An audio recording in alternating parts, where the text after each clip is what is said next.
Eu saúdo os irmãos com a paz do Senhor Jesus. Sejam bem-vindos, meus irmãos, à nossa disciplina sobre a doutrina de Deus.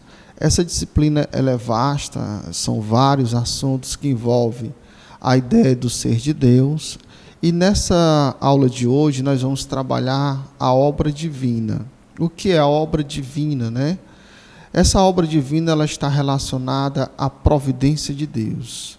Existe providência de Deus? Quais foram essas providências de Deus? Com certeza, existem as providências de Deus, né? Nós conseguimos observar isso em todas as páginas do Antigo e do Novo Testamento. Agora, quando se trabalha a ideia de providência, a gente precisa entender ou compreender que essa palavra aí, providência, ela não existe dentro dos textos em hebraico, né? Ou seja, é uma palavra própria nossa. Isso não significa que a providência de Deus não exista. É como a palavra trindade, né?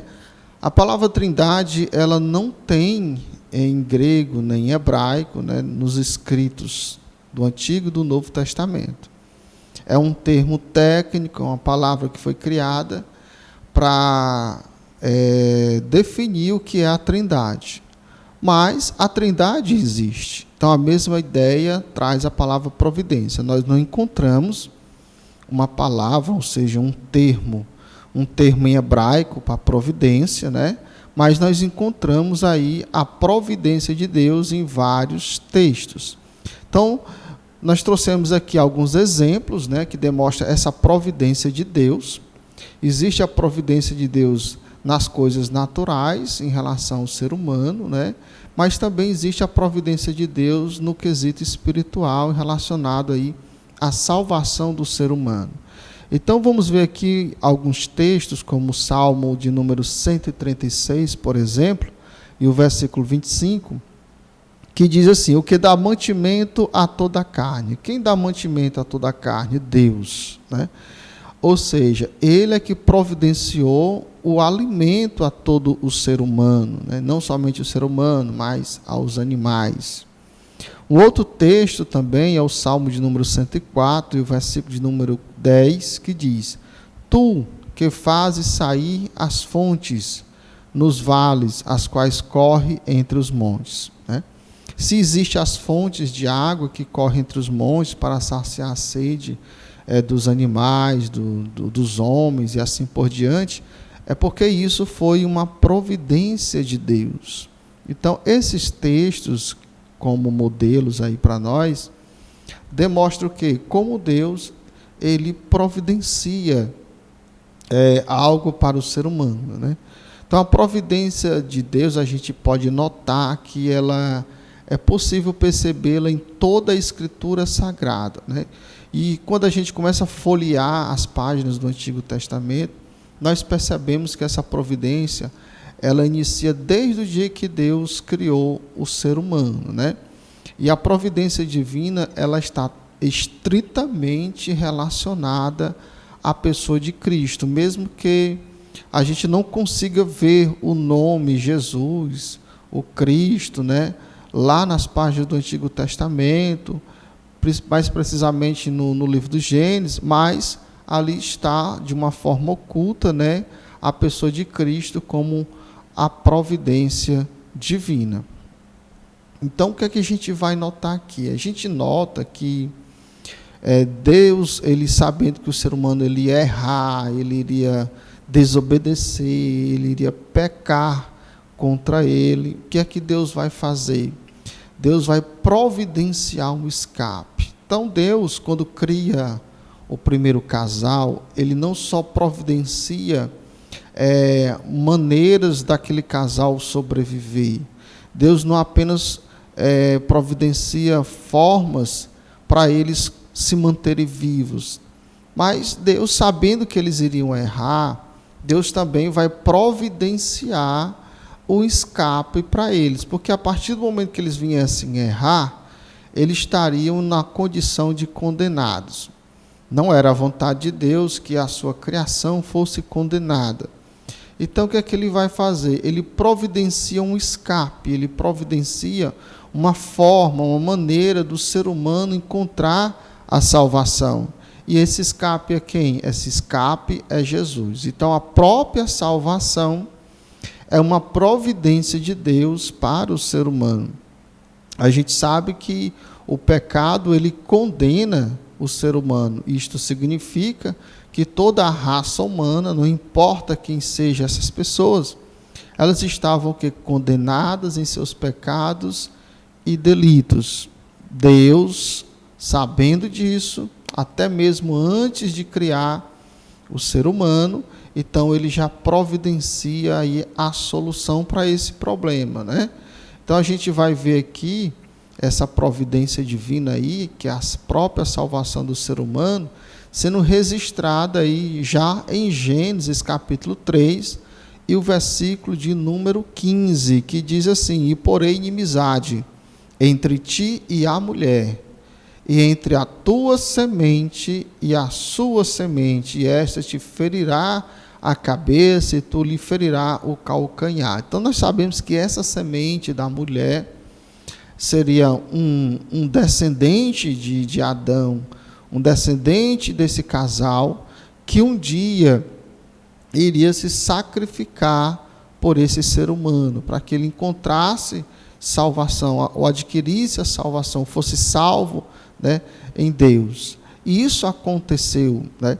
Então a gente percebe o quê? Nós percebemos que a providência de Deus, ela já começa até mesmo antes da fundação do mundo. Então, quando a gente analisa aí que esse texto, principalmente essa expressão aí, esta te ferirá a cabeça, né? No caso seria a cabeça da serpente, é uma referência ao inimigo de nossas almas, né? O diabo, né? Ou Satanás, como queira falar.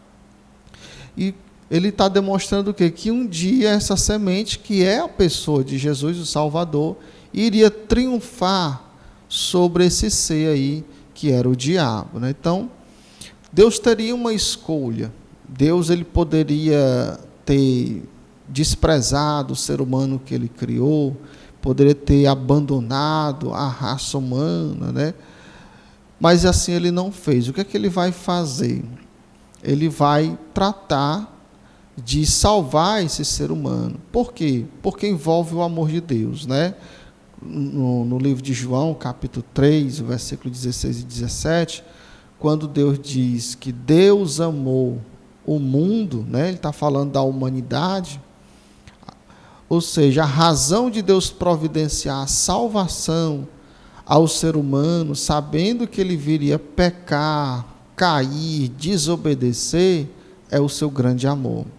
A razão da salvação do ser humano é o amor de Deus. Então Deus poderia ter abandonado tudo. Deus poderia ter desprezado o ser humano, ter destruído Adão, ter destruído Eva, não ter permitido que a nação humana existisse, mas o seu amor não deixou. Porém, o pecador, ele não poderia entrar no reino de Deus. Então, o que é que Deus vai fazer? Ele vai providenciar essa salvação. Quem é? É Jesus, né? Então, Deus sempre se importou com a humanidade, né? O que é que a gente também vai perceber? Nós percebemos que um tipo de providência, não é a salvação espiritual, mas é um tipo de salvação. Por que nós falamos de salvação? Ela está ligada a livramento, né? Então, existe livramento das coisas comuns e naturais desta vida, e existe o livramento da condenação do inferno, ou da condenação eterna. Vamos ver aqui alguns exemplos de salvação ou de livramento, mas não dessa condição da condenação, né? Um exemplo disso é a geração ali dos dias de Noé. Aquela geração havia se misturado, né, os descendentes de Sete, se misturou com os descendentes de Caim, e se tornaram uma humanidade muito cruel, muito violenta, né, ao ponto de Deus dizer que o seu espírito não ia contender mais com o ser humano, ou seja, ele não estava mais dando ouvido à voz de Deus, endureceram o seu coração e se tornaram uma humanidade terrível, né? O pecado deles não era idolatria, o pecado deles não era feitiçaria, não era nada disso. Segundo o livro do Gênesis, capítulo 6, o pecado deles era a extrema violência. Então, o que é que Deus vai fazer? Deus decide destruir aquela humanidade. Porém, o amor de Deus, ele não permite que Deus ele venha destruir o ser humano por completo. Por quê? Porque se no meio daqueles seres tem pessoas que é segundo o seu coração, o amor dele vai ser aplicado a essas pessoas, né?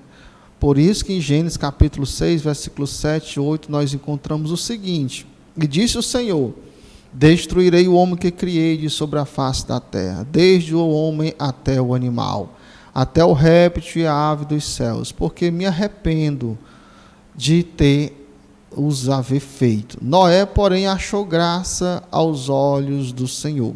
Então, quem é que vai ser salvo aí? Quem é que vai receber o livramento desse juízo? Quem é que vai ser salvo do dilúvio, né? Vai ser Noé e a sua família. Então, o amor de Deus foi expresso na família de Noé. Bom, por que isso?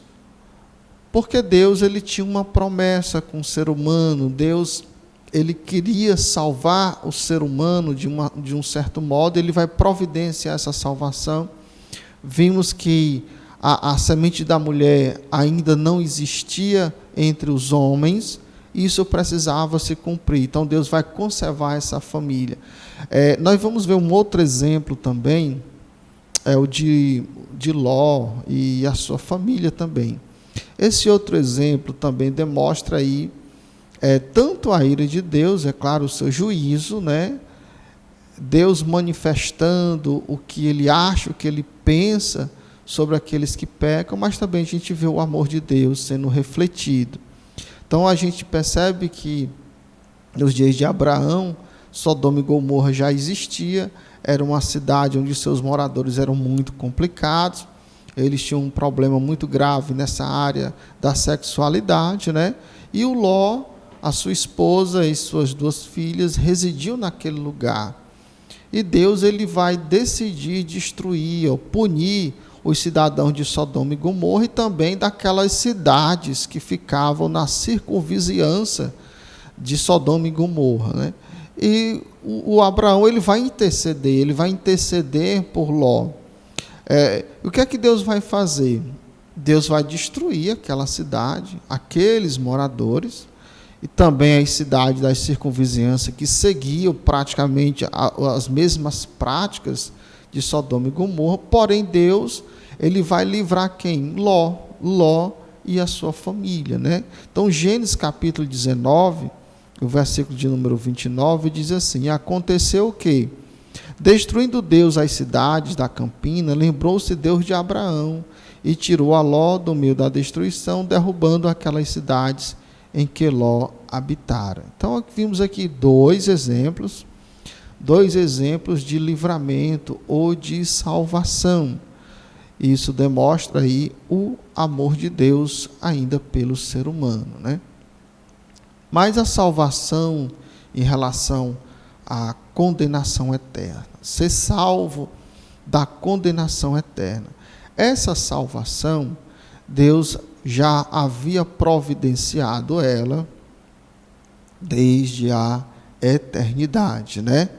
Bom, a gente percebe isso em um texto, até polêmico esse texto, que é o livro de Apocalipse, capítulo 13, e o versículo de número 8, que diz assim: e adoraram-na todos os que habitam sobre a terra, esses cujos nomes não estão escritos no livro da vida do Cordeiro, que foi morto desde a fundação do mundo. Então, percebe-se aí que a salvação, ela foi antes da fundação do mundo, é uma providência de Deus antes de existir humanidade, desde antes de existir o universo. Por quê?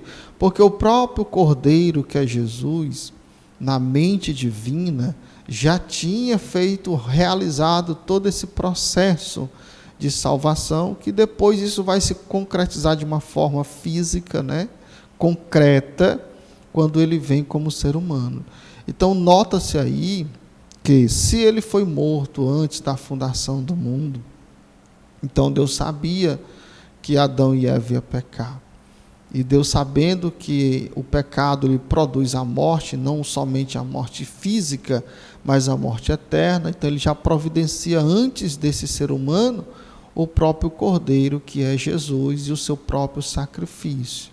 Então não é o ser humano que salva a si mesmo, é Deus que salva o ser humano. Agora, como Deus faz isso? Enviando o seu Filho. E qual é a participação do ser humano? É através das suas obras. O ser humano não tem capacidade de salvar-se a si mesmo, praticando boas obras. Não, ele precisa crer que Jesus é o Salvador. Nesse momento ele é perdoado, nesse momento ele é regenerado, nesse momento ele é restaurado. E aqui a gente também percebe o motivo pelo qual Deus conservou a humanidade. Por que Deus não poderia destruir a humanidade no dilúvio sem exceções? Por exemplo, ele deixou a pessoa de Noé e a sua família. E em Sodoma e Gomorra ele vai também fazer a mesma coisa, né? E assim por diante. Por exemplo, quando o próprio Moisés ele desce do monte com as placas e o povo tão rodeados ali do bezerro de ouro, festejando, né? Fazendo aquelas festas e sacrificando ao bezerro de ouro, Deus decide destruir aquele povo. Mas ele disse: Moisés, de ti farei uma grande nação. Deus nunca jamais poderia destruir o ser humano por completo, porque a semente da mulher teria que existir. Se Deus tivesse destruído toda a humanidade, inclusive Noé e sua família, no dilúvio, como a semente da mulher iria existir, né? Então, a semente da mulher vem de quem? Ela vem de Abraão, vem de Isaac, vem de Jacó. Jacó deu origem à nação de Israel, e que a gente chama de judeus também, né? E Jesus, ele nasce em que nação? A nação judaica, no meio do povo hebreu, no meio dos israelitas. Então Deus precisava conservar essa linhagem de pessoas para que Jesus viesse cumprir a providência divina de uma forma concreta, que era o sacrifício dele na cruz do Calvário. Então ele vai encarnar, Jesus vai vir em carne, ele já existia em espírito, ele vai nascer como ser humano e vai cumprir essa providência divina, né? Que isso vai acontecer há 2000 anos atrás, quando Jesus ele vem, nasce, prega, exerce o seu ministério, anuncia como sendo o caminho, a verdade e a vida, morre, ao terceiro dia ressuscita e é assunto ao céu. Isso é o amor de Deus. Deus sempre providenciou aí a salvação ao ser humano. E aqui a gente encerra a nossa aula de hoje. Eu espero que você tenha compreendido, e a paz do Senhor.